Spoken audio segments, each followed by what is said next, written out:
Hey y'all, how's it growing? And welcome back to my channel. I actually just got back from baseball practice. That's why I'm dressed like this.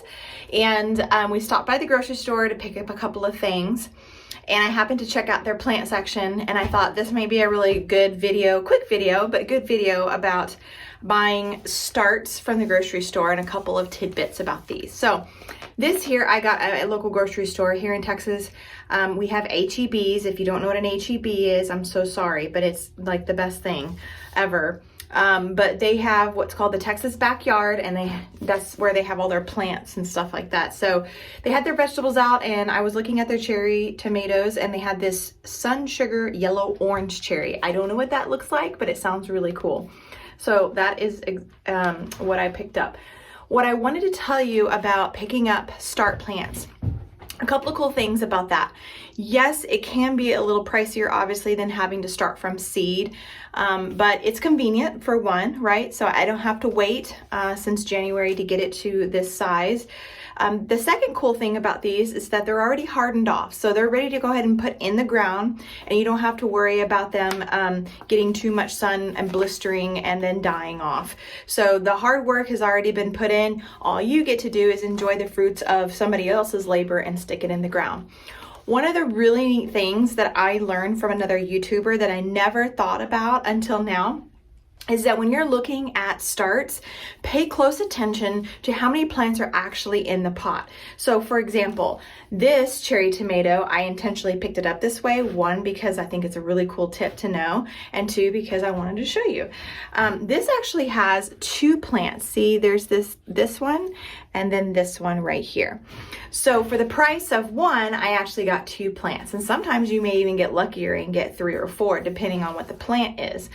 A lot of people don't think about that, and they'll just plant this whole thing into the ground, and then they'll have some problems later on down the road because they planted 2 plants close together.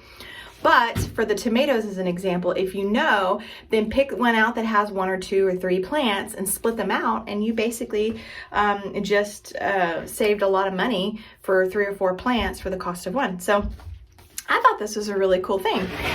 We're gonna put this in the ground. I was gonna show you how I do that and what my method is, and we'll see how that goes this summer.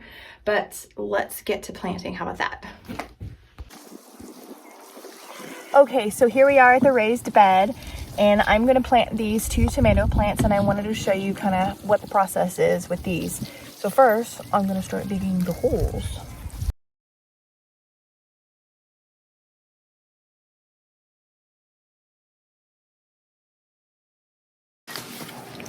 One thing that I have learned is that if you put a cracked egg in here, it gives the plant the calcium that it needs, kind of like a slow release fertilizer of calcium with the plant, and tomatoes really thrive off of this. So I'm going to put the egg in the hole, and let me turn the camera so you can see the process.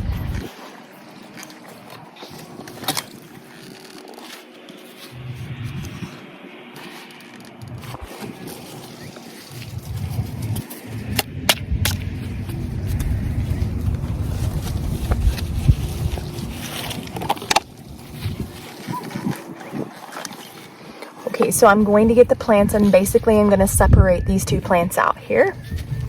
So gently pull them apart as best as you can.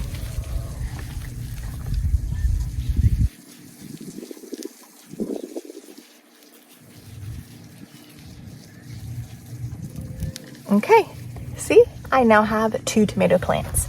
So I'm going to put one of these in the ground with the egg.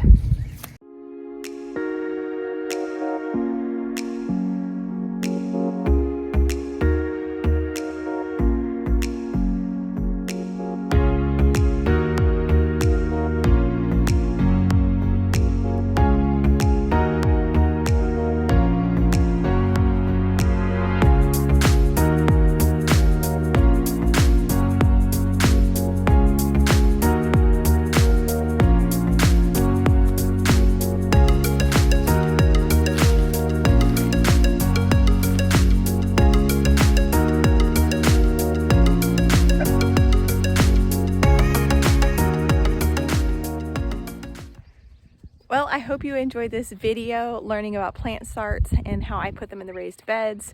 I know this is a short video, but we will see each other again soon. Until next time, bye y'all.